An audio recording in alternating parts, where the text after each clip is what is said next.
আসসালামু আলাইকুম। অনেকে জানতে চেয়েছেন ভাই এই শীতের ভিতরে আমি আমার মুরগির বাচ্চাগুলোকে কিভাবে ব্রুডিং করব এবং কত ওয়াটের লাইট জ্বালাবো এবং কি মেডিসিন খাওয়ালে মুরগির বাচ্চাগুলো এই শীতে একটাও ঠান্ডা লেগে মারা যাবে না। তো যদি আপনার মুরগির বাচ্চা একটাও না মারা গিয়ে এই শীতের ভিতরে ব্রুডিং করতে চান তাহলে আমি যেই জিনিসগুলো বলবো অবশ্যই আপনাকে ফলো করতে হবে। তো প্রথমত আপনি একটা রাউন্ড আকারে জায়গা করে নেবেন। দেখতে পাচ্ছেন আমি যেভাবে করেছি। টিনের শিট বা যেকোনো কিছু দিয়ে আপনি এরকম একটা রাউন্ড জায়গা করে নেবেন। তারপরে নিচে ২ ইঞ্চি করে ধানের চিটা বা তুষ দিতে পারেন।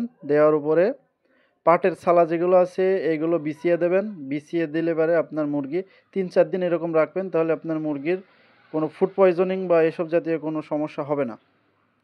তো এটা দেওয়ার পরে যদি আপনার ১০০ টা মুরগির বাচ্চা হয় সেক্ষেত্রে আপনার প্রতি মুরগি প্রতি ২ ওয়াট করে বাল্ব জ্বালাতে হবে এবং ব্রুডিংয়ের ক্ষেত্রে লাইসোভিট এবং এই শীতের সময় সবথেকে ভালো একটি মেডিসিন এন্ড্রোসিন ভেট, এটা খাওয়াতে হবে।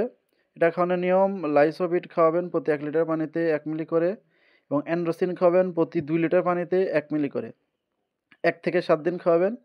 ইনশাল্লাহ শীতের ভিতরে আপনার মুরগির বাচ্চা সব সুস্থ থাকবে, একটা বাচ্চাও মারা যাবে না। আর এর পাশাপাশি আপনারা খাওয়াতে পারেন ভিটামিন B1, B2, B6, এটা খাওয়ালে আপনার মুরগি প্যারালাইসিস হবে না এবং মুরগির ওজন দ্রুত বৃদ্ধি হবে। তো ভিডিওটি যদি উপকারে আসে লাইক এবং সাবস্ক্রাইব করতে ভুলবেন না এবং দেশি মুরগি বিষয়ে আপনার যদি কোনো প্রশ্ন থাকে তাহলে আমাকে কমেন্টে জানাতে পারেন।